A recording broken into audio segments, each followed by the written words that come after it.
The morning sky above the Atlantic was the kind of clear that pilots dream about, an endless horizon of soft blue, marked only by thin cirrus streaks that curled like brushstrokes across the calm heavens. Passengers on Flight 441, traveling from Boston to Lisbon, had settled into the predictable monotony of long-haul travel. Some slept, some watched movies glowing faintly on seatback screens, and others wandered the aisles searching for a stretch or a snack. Everything was the picture of routine, asterisk. But routine in aviation has a way of turning, fragile in an instant. Asterisk, it began with a vibration so gentle that half the passengers didn't even notice.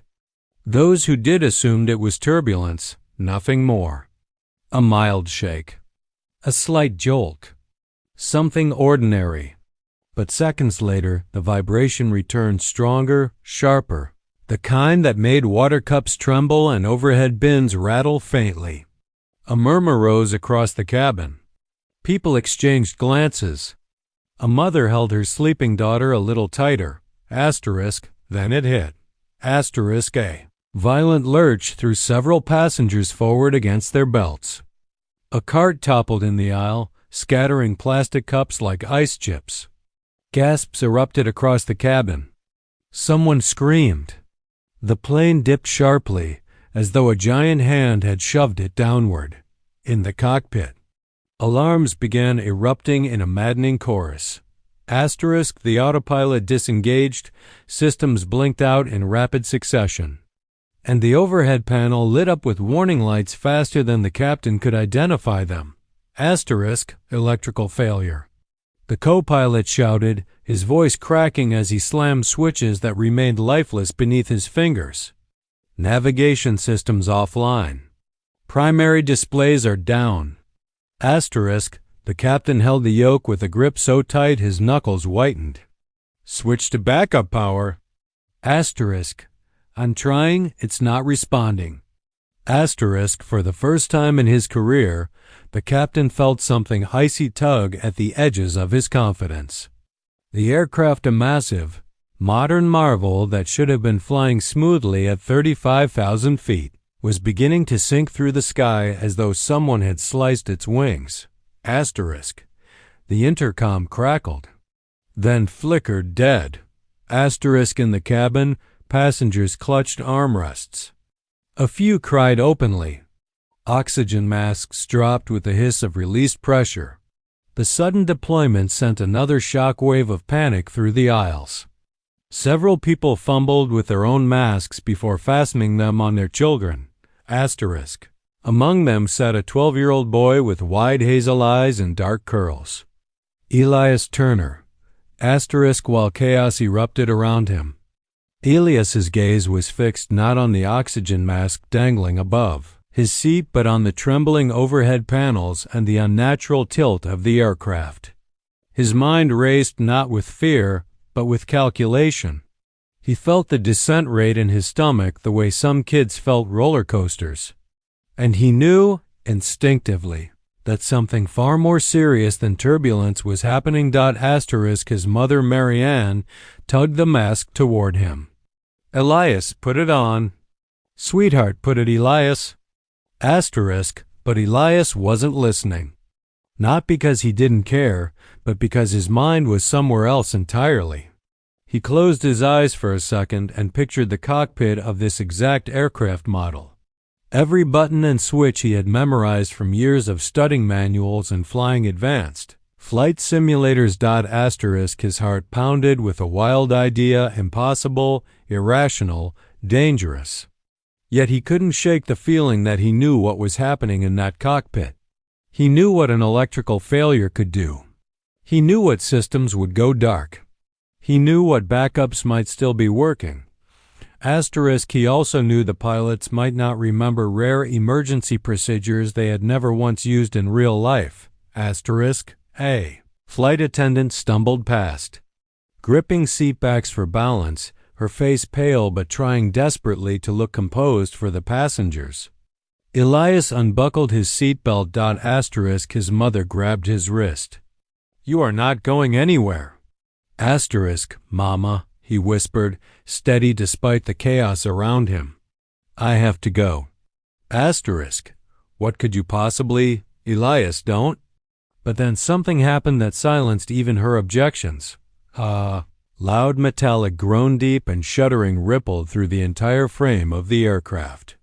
The kind of sound that makes even seasoned travelers go still. The plane dropped again, more sharply than before. A baby screamed somewhere behind them. People prayed out loud. Someone shouted for help. Elias rose from his seat. He didn't look fearless. He wasn't fearless. His hands shook. His legs trembled. His breath came quick and shallow. But something stronger than fear pushed him forward, an almost gravitational pull toward the cockpit, asterisk, toward the place where 418 lives were being fought for, asterisk, toward the place where, inexplicably, he felt he belonged, asterisk. Elias Turner had always been the kind of kid who puzzled adults. He wasn't unfriendly, but he was quiet in the way of someone whose mind worked so intensely that he forgot to speak. His teachers described him with words like focused, brilliant, and occasionally concerningly obsessed with airplanes. His room wasn't decorated like other 12-year-olds' rooms. There were no sports posters or superhero cutouts. Instead, blueprint diagrams of aircraft hung on the walls, the cross-sections of fuselages, hydraulic system layouts, turbine engine schematics. A fully functioning simulator setup built from parts his father discarded sat in the corner like a homemade cockpit, asterisk when other kids booted up games.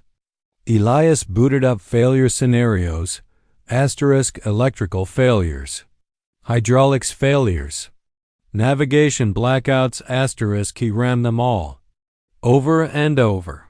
For fun, asterisk he loved flight not for the thrill but for the responsibility, the complexity, the way every system had a purpose. A plane wasn't just a machine to him. It was a kind of living puzzle, one he had spent years studying, decoding, mastering, asterisk. So when Flight 441 began to fall apart around him, something deep inside him clicked into place, not panic focus. The oxygen masks dangled uselessly as he ignored his mother's frantic attempts to get him to sit and breathe. He could feel the aircraft pitching slightly to the right, meaning one of the stabilizers wasn't responding properly. The descent rate was increasing too quickly, meaning the pilots were fighting control rather than guiding it. And the tremor under his feet indicated they were not receiving consistent power. Asterisk, this wasn't random. Turbulence. This wasn't a rough patch of air. This was system failure. Asterisk, the flight attendant. Closest to him, Amanda, according to the little pin on her uniform, was clearly shaken as she tried to calm crying passengers. Elias noticed the way she pressed one hand against her earpiece, even though it had gone silent minutes ago. Asterisk, the cockpit had lost communication. Asterisk, which meant the crew was dealing with a crisis blind. Alone, asterisk, Amanda stumbled near his row as another jolt rocked the aircraft. She steadied herself, catching the back of Elias's seat. Her eyes darted desperately around the cabin. Asterisk, the cockpit needs assistance. Is anyone here medically trained? Aviation experience? Anyone at all? Asterisk, her voice trembled, but she tried to sound authoritative. A few passengers raised their hands timidly, offering first aid knowledge or military background, but Amanda shook her head. Asterisk, no technical assistance. Flight systems, mechanical, anything. No one responded. No one except Elias. He stood. I can help. Asterisk, Amanda blinked at him as though she hadn't heard correctly. Sweetheart, I meant technical help. Experience with aircraft systems.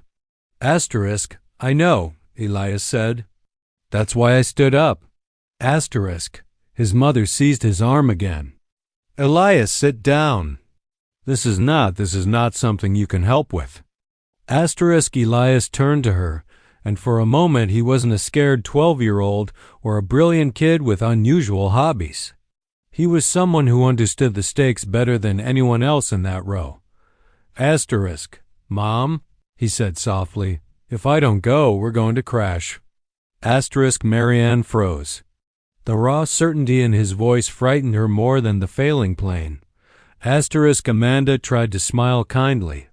Honey, I know you want to help, but the cockpit is asterisk. Your primary electrical bus is dead, Elias said calmly. You've lost screens. The pilots can't see their altitude, but they're still getting intermittent power surges from the backup unit. That means the systems are flickering. That means they're probably trying to route through System A, but they can't. They need to reroute through C, or the manual controls won't respond. Amanda stared at him. Passengers around them stared at him. Even his mother stared at him. How do you know that? Amanda whispered. Asterisk. Because I've trained for this, Elias answered. Just not in real life. Asterisk. Another violent tremor shook the plane, more severe than the ones before. A man across the aisle threw up into his hands. A woman sobbed into her mask. The cabin lights dimmed to a sickly flicker. Asterisk. Amanda swallowed, torn between protocol and desperation. And desperation won. Come with me. Asterisk. Marianne reached out, panic-stricken. Wait, he's just a child. Asterisk. Elias turned back to her with a look she had never seen before in her son. A look of absolute, unwavering resolve. Asterisk. I'll come back, he said. I promise. And then he followed Amanda up the aisle. The cabin felt longer than ever-endless rows of terrified faces, trembling hands, praying lips. Every step he took felt like a step into a role he was too young, too small, too unqualified to play. But something kept pushing him forward, the same invisible force that had tugged him out of his seat. Asterisk. When they reached the cockpit door, Amanda knocked 3 times and spoke through the interphone panel. Even though it was barely functioning. Asterisk. It's Amanda. I have someone who might help. Asterisk. A brief pause. Then the lock clicked open. The door swung wide. Asterisk. And Elias stepped into the place he had spent his whole life dreaming about. Asterisk. Not as a visitor, not as a passenger, but as the only person who might save Flight 441. The cockpit of Flight 441 was supposed to be a sanctuary of order-clean lines, glowing displays, switches that clicked with crisp precision. But when Elias crossed the threshold, he stepped instead into a chaos that would have paralyzed most grown adults. Asterisk. Alarms shrieked in overlapping tones, the amber and red warnings on the overhead panel looked like a constellation of failure. Asterisk. Screens flickered, some dim, some completely dead. The entire aircraft trembled beneath them like a living thing in pain. The captain, a broad-shouldered man with graying hair and sweat rolling down his temple, spun toward the intrusion. Asterisk. What are you doing bringing a passenger in here? He barked, voice sharp with stress. Asterisk. He says he can help, Amanda said, breathless, almost apologetic. Asterisk. He's a child. I know, Captain, but we don't have time for this. Asterisk. If he's wrong, then fine, send him out, Amanda said, surprising even herself with her boldness. But if he's right, then we don't have time not to listen. Asterisk. The captain turned to the boy, expecting fear or hesitation. But Elias stepped forward instead. Not confidently, his knees were shaking visibly. Not arrogantly, his hands were trembling, but with purpose. Asterisk. What exactly do you think you can do? The co-pilot asked, trying to keep his voice even while the aircraft bucked again beneath them. He was younger than the captain, barely in his 30s, but his eyes were already tired with fear. Asterisk. You're trying to reroute power through electrical system A. Elias said. The captain froze. The co-pilot's hand paused, mid-switch. Amanda stared like she'd seen a ghost. Elias continued, voice steadying as his brain entered the familiar space of understanding. But System A is compromised. That's why your screens are flickering. You're getting intermittent surges from the backup transformer. You have to bypass System A entirely. The captain narrowed his eyes. And how would you know that?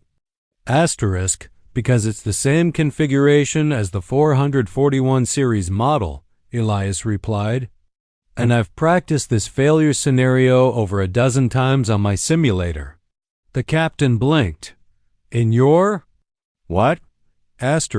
My flight simulator, Elias clarified. I built it. And I study your aircraft manual. The co-pilot muttered under his breath. What kind of kid studies aircraft manuals? But another violent shudder cut their disbelief short. The plane lurched left, almost rolling far enough to trigger a stall alarm. Loose items skidded across the cockpit floor.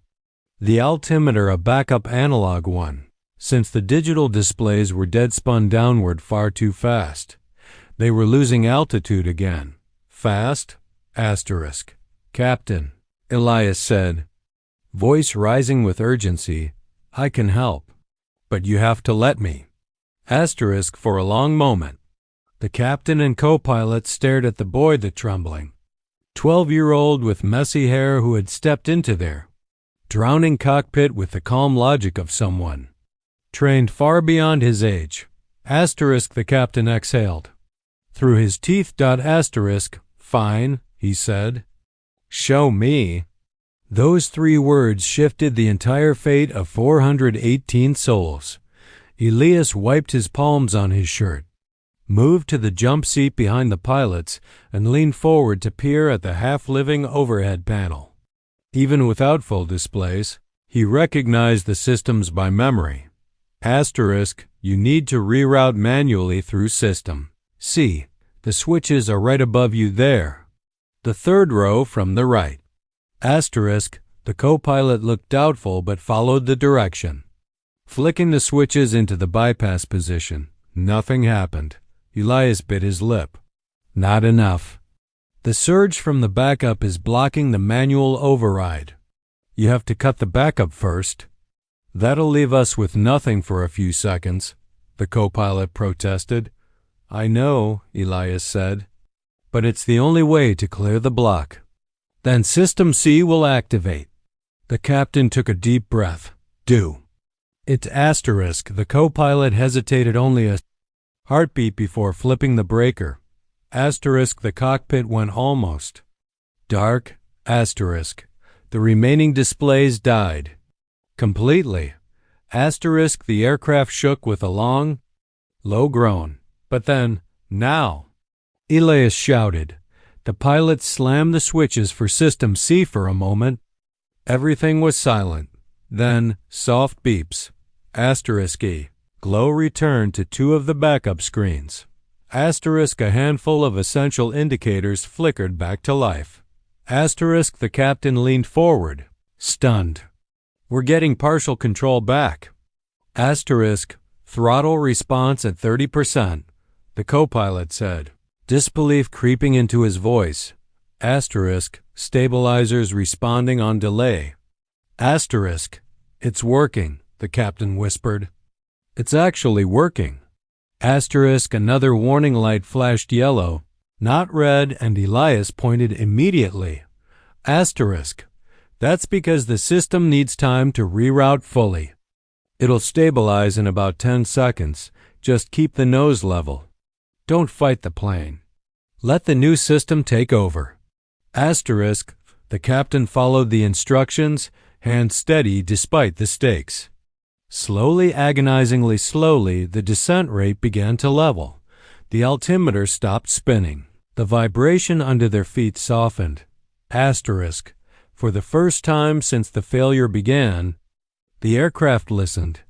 The co-pilot let out a shaky laugh of disbelief. Who are you? Elias swallowed. Just someone who loves airplanes. Asterisk.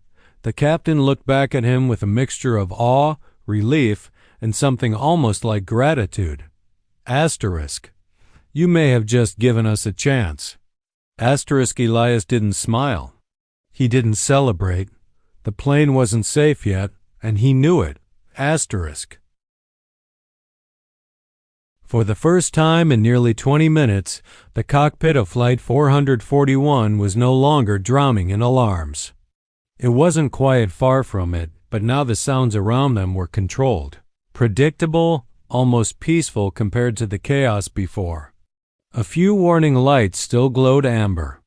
A faint vibration rumbled under the floor. The air smelled faintly of overheated electronics, but the plane was stable. That alone felt like a miracle. Asterisk. Elias sat stiffly in the jump seat, hands still trembling, not from fear, but from the overwhelming overload of adrenaline and focus. His brain buzzed with more calculations, fuel levels, remaining power. System redundancies, quietly running diagnostics the way other kids recited multiplication tables.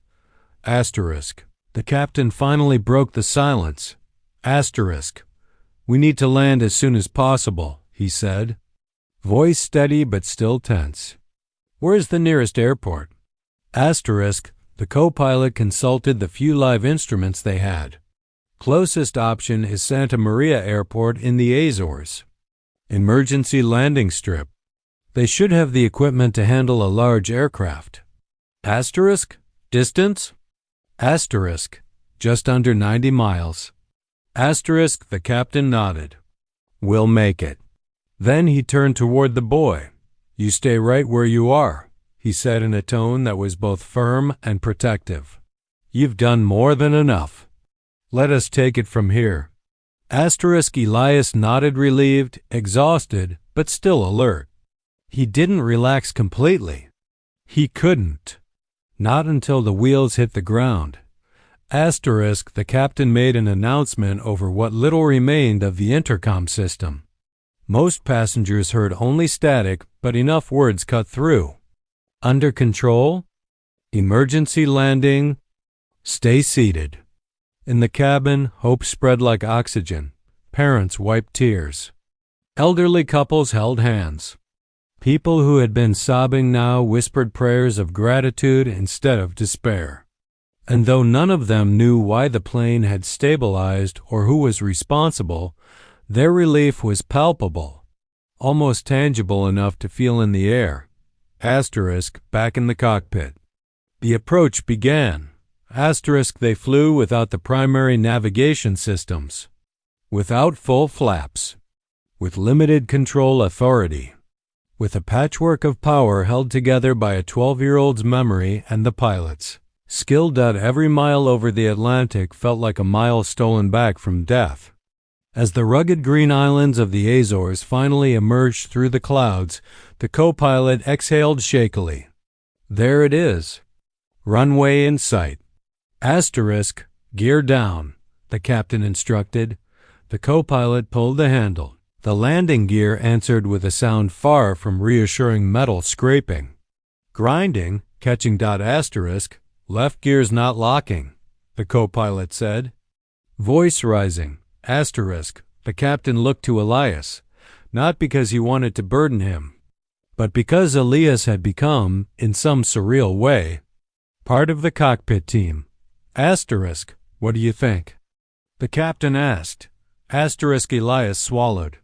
If the left gear's fighting the hydraulic bypass, we might not be able to fix it mid-air. But you can...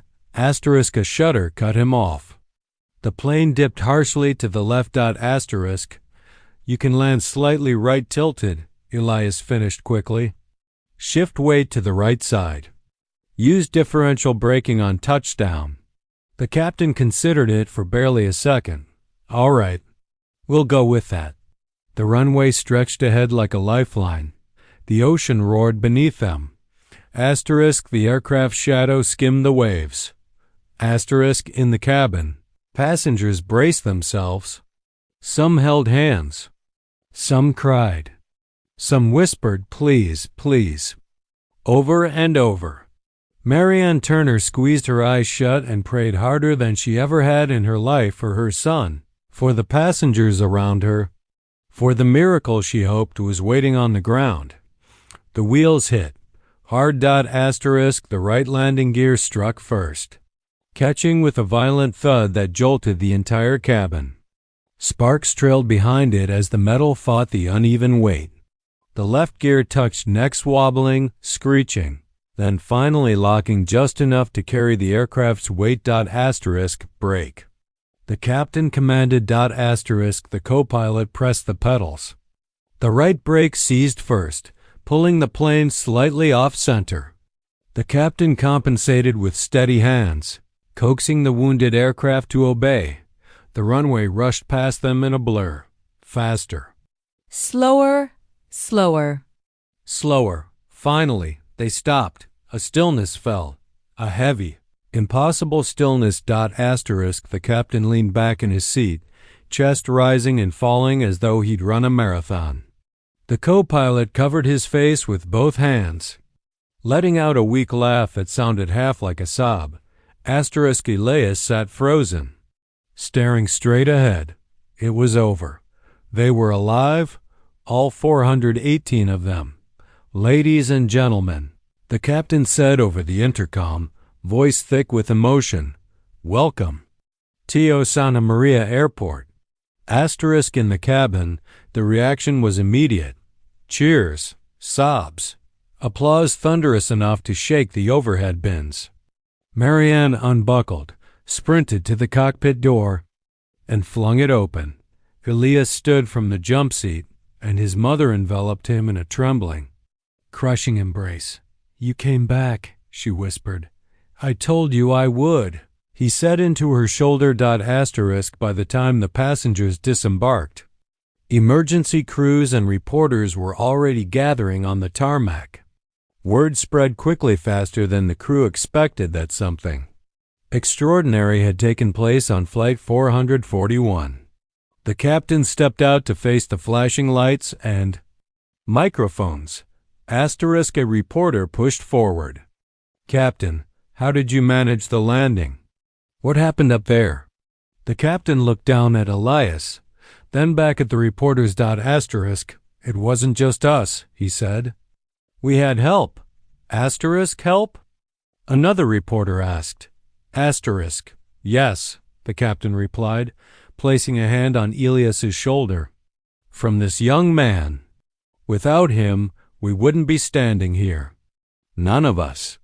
Cameras exploded in flashes. Reporters gasped. Elias blinked, stunned. Cheeks reddening. He hadn't done it for attention. He hadn't done it for praise. He had done it because when the world tilted, he was the only one who could help steady it. And though he didn't think of himself as a hero, the other 417 people on that plane knew better.